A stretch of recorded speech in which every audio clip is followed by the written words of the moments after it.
Hello coders and developers. Welcome to Code to Coder. No, so we are going to be creating a React app using npm. तो एक React app को create करने के लिए we have to creating a folder. तो इस folder का नाम हम रखते हैं React. इसके अंदर हम अपना React का जितना भी कोड होगा सब करेंगे. इसके अंदर हम अपना React app create करेंगे.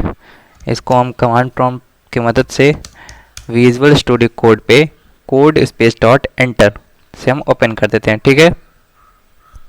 अब ये जब तक विजुअल स्टूडियो कोड में ओपन हो रहा है तब तक बता दे रहे हैं जैसे कि npm stand for node package manager, जिसकी मदद से हम अपना रिएक्ट ऐप बनाएंगे. ठीक है. और npm हमें नोड जेएस की मदद से ही डाउनलोड होता है, तो आपको पहले नोड जेएस डाउनलोड करना पड़ेगा. उसके साथ ही आपका npm क्रिएट होगा. ठीक है. तो ये रहा हमारा फोल्डर. अब हम अपने चलते हैं कमांड प्रॉम्प्ट पे, सॉरी टर्मिनल के थ्रू कमांड प्रॉम्प्ट पे चलते हैं. विजुअल स्टूडियो कोड पे आप चाहे तो पावर सेल पे वर्क कर सकते हैं, पर हम कमांड प्रॉम्प्ट पे वर्क करेंगे. ठीक है. अब the first thing you have to download the Node.js. तो Node.js को डाउनलोड करने के लिए आप लिंक में डिस्क्रिप्शन में लिंक है, ठीक है, वहाँ से आप वीडियो देख के मेरा वहाँ से डाउनलोड कर सकते हैं Node.js को. और Node.js के साथ साथ बाय डिफ़ॉल्ट npm डाउनलोड हो जाता है. तो चेक करने के लिए कि आपके लैपटॉप में नोड डाउनलोडेड है कि नहीं, इसके लिए हमें कमांड टाइप करना होगा node --- वर्जन. ठीक है. इससे पता चलेगा कि आप में Node.js डाउनलोड है कि नहीं. तो ये रहा इसका version, in the sense Node.js download है. उसके साथ साथ npm को चेक करने के लिए भी npm --- वर्जन. तो इससे पता चलेगा कि हमारे लैपटॉप में npm भी इंस्टॉल है. तो अब हमें अपना रिएक्ट ऐप बनाएंगे. ठीक है. तो रिएक्ट ऐप बनाने के लिए हमें करना होगा npm create white@latest. ठीक है. npm create white@latest.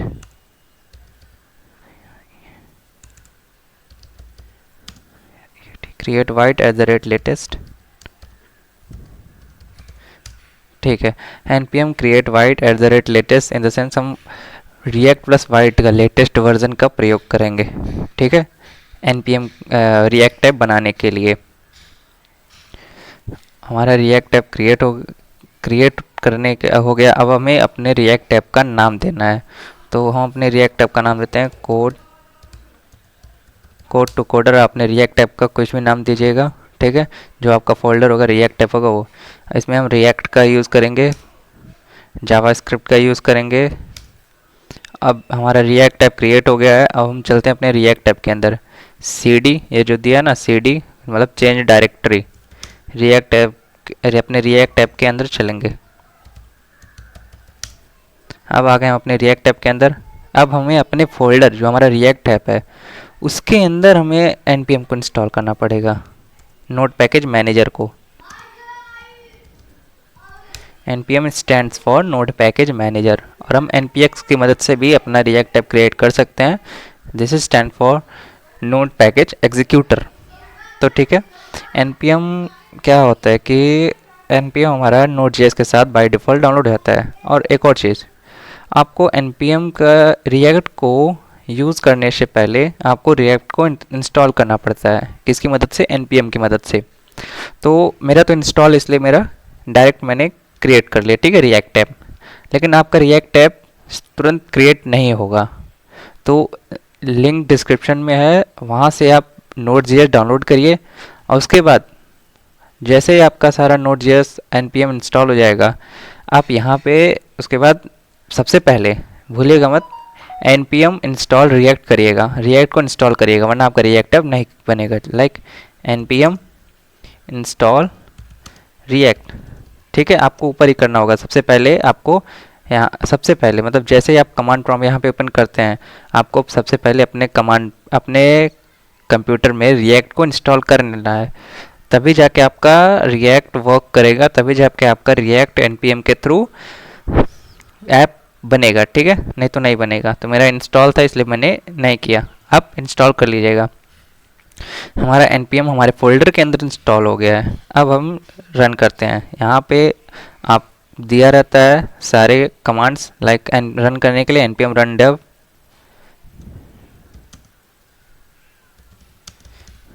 अभी हम npm के बारे में जान रहे हैं, आगे जाके हम बन के बारे में भी जानेंगे। वो rather than npm 70x faster होता है, या फिर जान लो कि सबसे रेदर देन npm तेज रिलोड करता है, ठीक है, किसी भी साइट को तेज रिलोड करता है या फिर कोड को तेज रिलोड कर देता है। अब हम इसको कॉपी करेंगे अपने क्रोम पे जाके, ठीक है, इसको ओपन करेंगे। आप यहाँ से डायरेक्ट भी ओपन कर सकते हैं, यहाँ पे क्लिक करके, ठीक है, फॉलो लिंक पे क्लिक करके आप डायरेक्ट भी ओपन कर सकते हैं। और आप जैसे मेरा ये क्रोम ओपन हो गया, मैंने कॉपी किया था, वहाँ जाके आप ऐसे पेस्ट करेंगे तब भी ओपन हो जाएगा, ठीक है।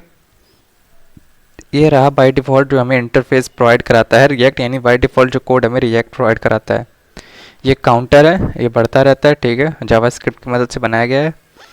ये हमारा वाइट के लिंक इसमें डाला गया, तो इस पर क्लिक करने पे हमारे वाइट के वेबसाइट पे चला जाएगा। ये हमारा रिएक्ट जेएस के वेबसाइट पर लिंक है, रिएक्ट जेएस की वेबसाइट पे चला जाएगा। अब आते हैं रिएक्ट के बारे में थोड़ा नॉलेज जान लेते हैं। तो react is a single page web page, single page web page है। इसमें क्या होता है कि आपका एक ही पेज होता है, इन द सेंस उस पेज को हम कंपोनेंट कहते हैं। कंपोनेंट याद रखिएगा, उस पेज को जो हमारा था उसको कंपोनेंट कहते हैं। और उसी कंपोनेंट के अंदर मल्टीपल पेजेस, मतलब मल्टीपल कंपोनेंट्स रेंडर कराते हैं। यानी हमारा एक ही पेज रहता है, उसी के अंदर लाइक हेडर का अलग हमारा पेज होगा, फुटर का अलग होगा, हम कार्ड्स बनाते हैं ना उसका अलग होगा, तो उसको हम एक ही पेज रहेगा उसी के अंदर रेंडर कराते हैं, उसी के अंदर रिलोड कराते हैं। अभी आपको ऐसे समझ में आएगा, लाइक ये है वो main.jsx, ये सिंगल पेज है, ठीक है, ये सिंगल पेज है। ये रहा आपका कंपोनेंट, जैसे मैंने बताया कंपोनेंट HTML पेज की तरह होता है, जो जिसको app.jsx कहते हैं, सॉरी JSX फाइल होता है, जावास्क्रिप्ट एंड XML फाइल होता है, जिसके अंदर HTML और जावास्क्रिप्ट दोनों मिक्स करके प्रयोग किया जाता है, ठीक है। वो यहाँ पे है, ये app.jsx, ठीक है, यही कोड है जो कि यहाँ पे दिख रहा है, ठीक है। एक और चीज़ उससे पहले, हाँ ठीक है, ये रिएक्ट। अब अगर हम इसको हटा दें, लाइक यहाँ से हम इसको हटा दें,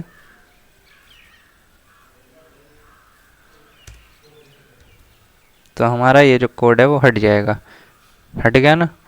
तो ये बाय डिफ़ॉल्ट हमें प्रोवाइड कराता है, ठीक है, रिएक्ट। तो हम इसके कोड को हटाते हैं, हम अपना खुद का कोड करेंगे। अब आते हैं app.jsx के बारे में पता है, जो कि पहले स्टार्टिंग करते हैं main.jsx से। थोड़ा बहुत आप लोग बताए हैं कि क्या है कि main.jsx एक ऐसा कंपोनेंट है जिस पे ही सारे कंपोनेंट्स रेंडर किए जाते हैं, और यहीं से सारे कोड हमारे वेब ब्राउज़र पे शो होता है, ठीक है। जैसे ये ऐप कंपोनेंट इंपोर्ट, पहले इसको इंपोर्ट करना पड़ता है, ये हमारे फंक्शन का नाम है, और इंपोर्ट कहाँ के है, app.jsx से, ठीक है। ये हमारा app.jsx से, ये हमारे फंक्शन का नाम ऐप, ठीक है। उसी तरह मल्टीपल कंपोनेंट्स बनाएंगे, जैसे .jsx, जैसे index.jsx, ऐसे मल्टीपल कंपोनेंट्स बनाएंगे। जावास्क्रिप्ट XML फाइल बनाएंगे, उसको यहाँ पे ऐड करेंगे और इंपोर्ट करेंगे और यूज़ करेंगे, ठीक है, इस तरह। और अगर हम इसको कमेंट कर देते हैं, लाइक इसको कमेंट कर दें, तो ये जो है यहाँ पे रेंडर नहीं होगा, ठीक है, और ये इसका कोड सेफ रहेगा। हम जब भी इसको यूज़ करना चाहते हैं हम इसको यूज़ कर सकते हैं। लाइक अगर हम यहाँ पे कुछ कोड करें, we use h1 tag,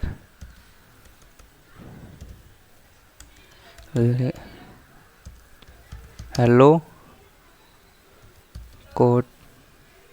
coder, ठीक है, हेलो कोडर, ठीक है, हेलो कोडर्स, ठीक है। नाउ अब ये जो कोड है वो हमारे main.jsx फाइल के अंदर रेंडर हो गया। अब ये main.jsx फाइल हमारे इसके अंदर आ गए। देखिए ये जो CSS अप्लाई हो रहा है, ये जो हेलो कोडर्स है ना app.jsx के अंदर, हेलो कोडर्स, और जो ये CSS जो अप्लाई हो रहा है वो index.css है, ठीक है, क्योंकि देखो एक और चीज़, index dot C S S वो ग्लोबली यूज़ होगा, क्योंकि जानते हो ये मेन डॉट जे सभी फाइलें आएंगी, सभी कंपोनेंट मेन डॉट जे में आएंगे।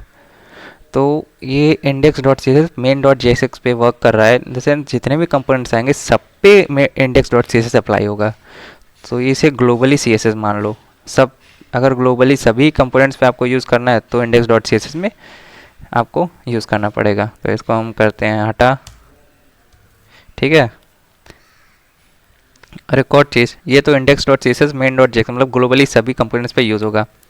अब जैसे ये खुद का कंपोनेंट है ऐप डॉट जे अब इसका खुद का आप अपना सी एस एस बना सकते हैं फाइल, जैसे app dot C S S file है, इसको हटा देते हैं, डिलीट कर देते हैं, अपना कोड करेंगे, ठीक है। App dot C S S मैंने एक फ़ाइल बनाया। अब इसको जिसमें इंपोर्ट करेंगे केवल उसी में ही यूज़ होगा। लाइक हमने केवल ऐप डॉट जे में इंपोर्ट किया है, तो केवल ये ऐप डॉट जे के अंदर ही हमारे ऐप डॉट जे कंपोनेंट या ऐप डॉट जे फाइल के अंदर ही हमारा ये C S S file apply होगा। हमने मेन डॉट जे के अंदर नहीं किया है यूज़ इसका, ठीक है। तो सब पे ना अप्लाई होगा, केवल ऐप पे अप्लाई होगा, कंपोनेंट पे, ठीक है। और भी अगर हम कंपोनेंट इसमें ऐड करेंगे तो उस पर अप्लाई नहीं होगा, केवल ऐप अप्लाई होगा, ठीक है, क्योंकि हमने यहाँ पे इंपोर्ट किया है। इतना पता चल गया हमारा folder structure. Like main dot J is the main component, जिसके अंदर ऐप डॉट जे होता है, जिसके अंदर सभी कंपोनेंट रेंडर होते हैं, ठीक है।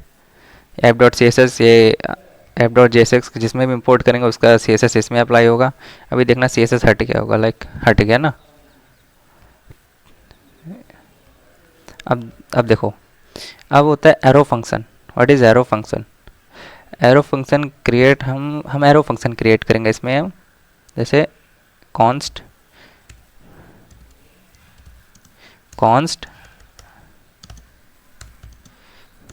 सॉरी,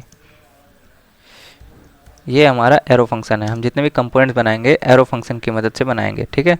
जितने भी फंक्शन बनाएंगे वो एरो फंक्शन की मदद बनाएंगे, तभी ये रन करेगा। रन, ठीक है, ये रन कर रहा है। अब जितने भी कंपोनेंट्स हैं उसके अंदर हम एरो फंक्शन का यूज़ करके नए नए कंपोनेंट्स बनाएंगे। तो हमें पता चल गया हमने यहाँ पे अपना कोड किया है रिटर्न के अंदर। अब हम चलिए खुद का एक कंपोनेंट क्रिएट करते हैं। लाइक यहाँ पे अपना खुद का index dot J S X, ठीक है। अब खुद का कंपोनेंट क्रिएट करने के पहले कॉन्स्ट खुद लाइक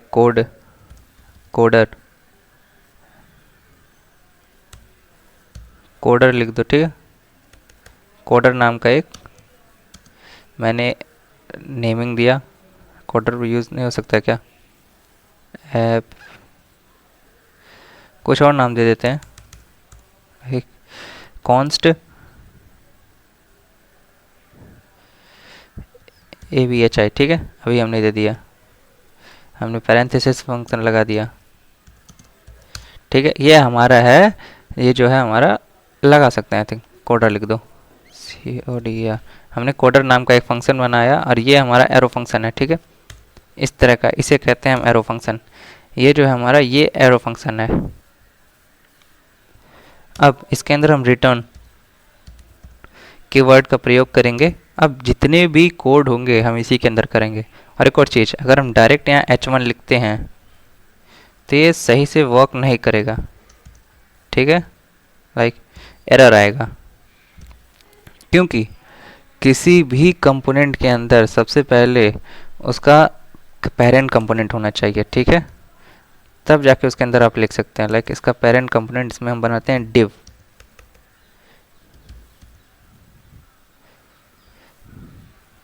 ओ सॉरी, इसको हम पैरेंथेसिस करते हैं, ठीक है।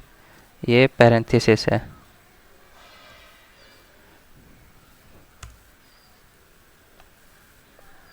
ये पैरेंथेसिस है, रिटर्न के अंदर पैरेंथेसिस। और हम डायरेक्ट अगर किसी कंपोनेंट बनाएंगे तो ठीक है ये होगा, लेकिन वो रेंडर नहीं हो पाएगा। लाइक हमने लिख रहे हैं हाई H1, ठीक है। अब इसको हम एक्सपोर्ट करेंगे, सॉरी। अगर हम देखो, मैंने कोई पेरेंट नहीं बनाया, रिटर्न के अंदर डायरेक्ट H1 हमने पास कर दिया। हम इसको एक्सपोर्ट करते हैं,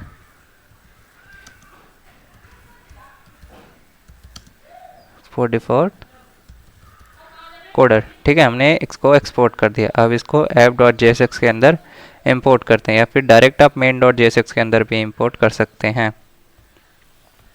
लाइक इसके अंदर जाते हैं, क्या नाम था हमारे फंक्शन का, कोडर, नहीं सॉरी, कंट्रोल जेड,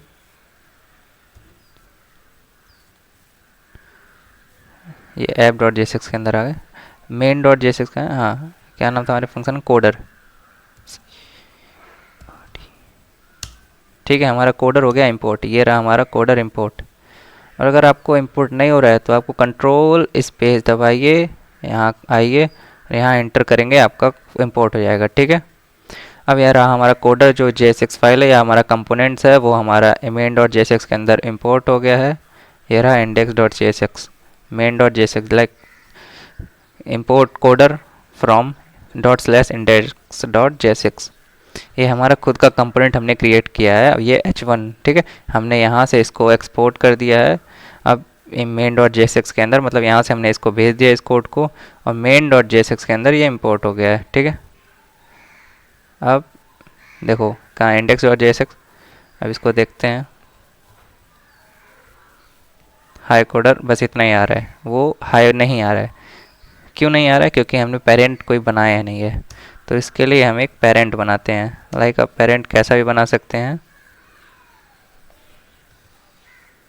आप इसको डिव भी लग सकते हैं। तो ये हमारा हो गया पेरेंट, सॉरी,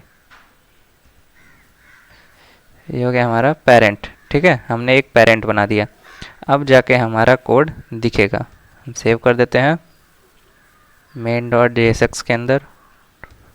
अब जाके हमारा ये index.jsx वाला हाई वाला पार्ट अब दिखेगा। क्यों? क्योंकि हमने अब तक पेरेंट कंपोनेंट नहीं बनाया था। अब पेरेंट कंपोनेंट हमने बना दिया है h11, ठीक है, लाइक h11। तो एक और चीज़ जानना कि ये जो होता है, जितने भी आप तुम फंक्शन बनाओगे, एरो फंक्शन, उसका फर्स्ट लेटर कैपिटल होना चाहिए। कैपिटल नहीं हुआ तो एरर आ जाएगा। लाइक अगर हम सी कर दिए, और यहाँ पर भी अगर हम सी कर दिए, अब main.jsx के अंदर जाके हम सी कर दिए, या लाइक यहाँ पर भी सी कर दिए, एरर नहीं यूज़ हो रहा है, इसलिए हमें कैपिटल ही रखना होगा इसे, ठीक है। इतना पता चलेगा कि इसको हम इसको जो फंक्शन होता है, इसको एरो फंक्शन, इसको हमें फर्स्ट लेटर फंक्शन का नेम को कैपिटल रखना है।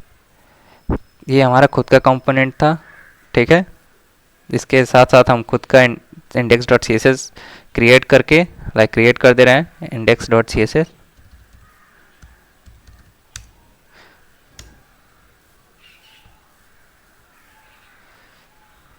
ये रहा index.css। अब इसको हम डायरेक्ट हम अपने इंपोर्ट भी कर सकते हैं index.jsx के अंदर।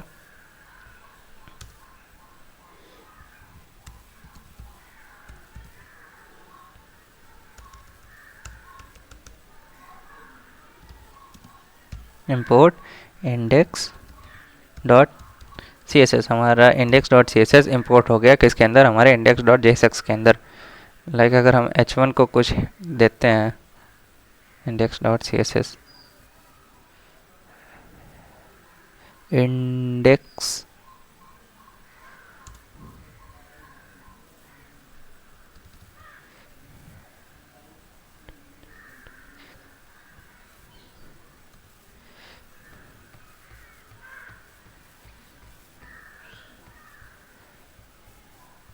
ये रहा हमारा index.css file.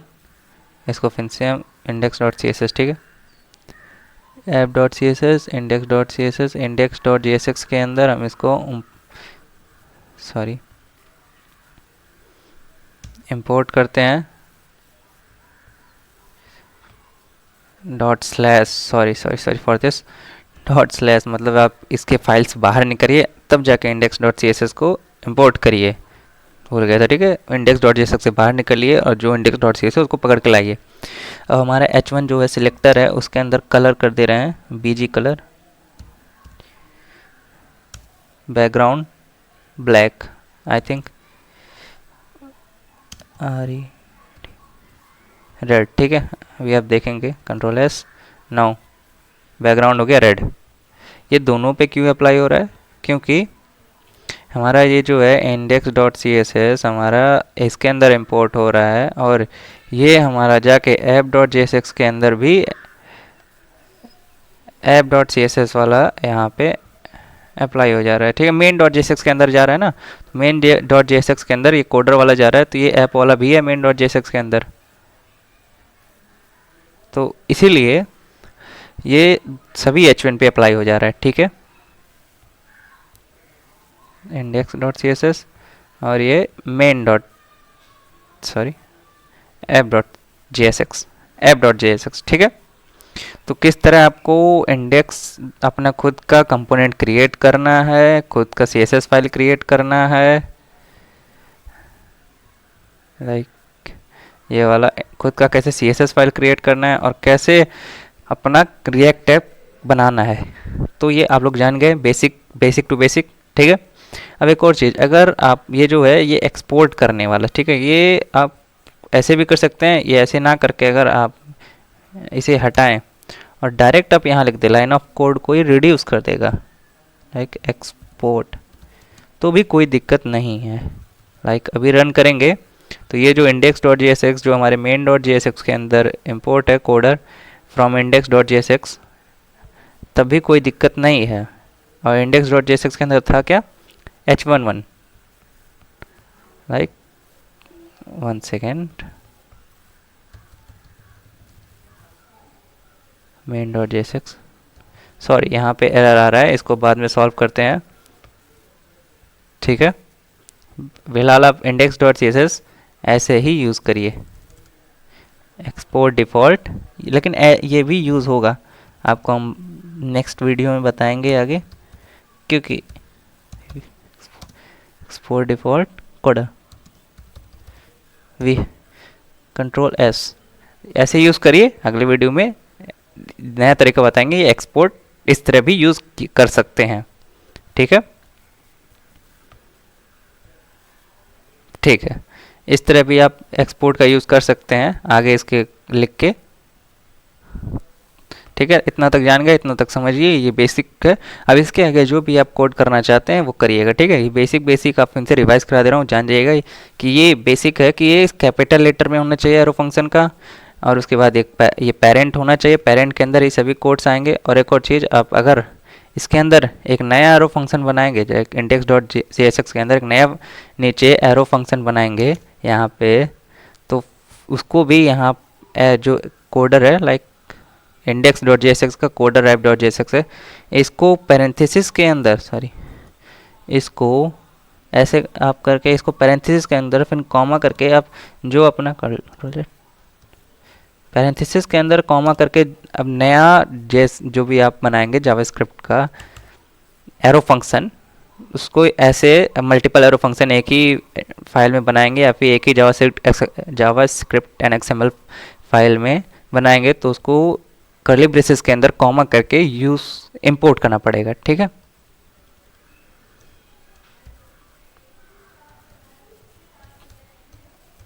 Thank you for this seeing this and like for the next video, मैं आपके साथ हूँ, ठीक है।